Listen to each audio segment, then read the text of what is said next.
Hello, hi, I'm Arsha Vahabzada, reporting from CES 2018 at the Digital Health Live studio, and I'm actually really pleased to be joined by Matthew Stoudt, the CEO of Applied VR, a leading VR company in the healthcare space. Matthew, wonderful to have you here. Arsha, great to be here. It's good to see you too, by the way. Absolutely, it's been a little while. Yeah, it's been about a couple months here. I've had Arsha withdrawal.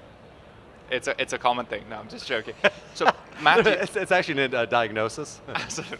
Matthew, the topic that I wanted to kind of touch base with you today is pain.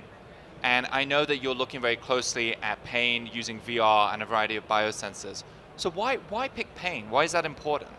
So pain is a $1 trillion issue in America alone that we face every year. If you look at the combination of both the amount that we spend on the pills, a lost day's wages, if you look at what we spend for the comorbidity that exists between anxiety and depression, it's a massive number. And the first line of defense we've had to date, opioids. And if you take opioids, this is how bad they are.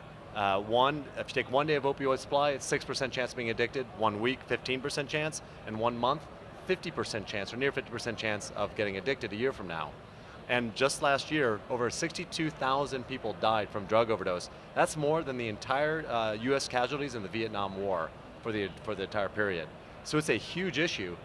And suddenly these patients are getting cut off from it. They're giving nothing in exchange. And the great thing is VR is sitting here with over 30 years of proven academic work that demonstrates it's a non-pharmacological effective analgesic.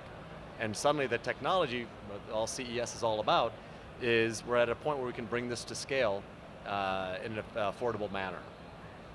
Wow, and part of your approach is the involvement of sensors as well, biosensors. Yeah. Can you tell me about this kind of novel kind of tweak on Yeah, the VR? so it's all about cognitive load at the end of the day when you're trying to tap in, and we call it hijacking the brain.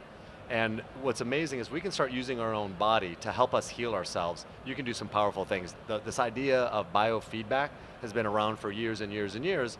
It was costly, it was expensive, and you needed trained professionals to be able to do that. Now we can suddenly, with the advent of wearables, we can combine VR with biosensors and with mobile and create something that is much more compelling to help treat, track, and train people to deal with their own pain. So it's this multifaceted, non-pharmacological approach, because I think, as most people know, the pain crisis in some ways has led to the opioid crisis. Yeah, it led directly to the opioid crisis. That was, I had back surgery about 6 months ago, and they gave me a 7-day prescription of opioids, said make sure you take this every single day, stay on top of it, and they gave me a 15% chance of being addicted without even thinking about anything else. Well, let me ask you, Applied VR in the next 6 months, 12 months, where are you taking things?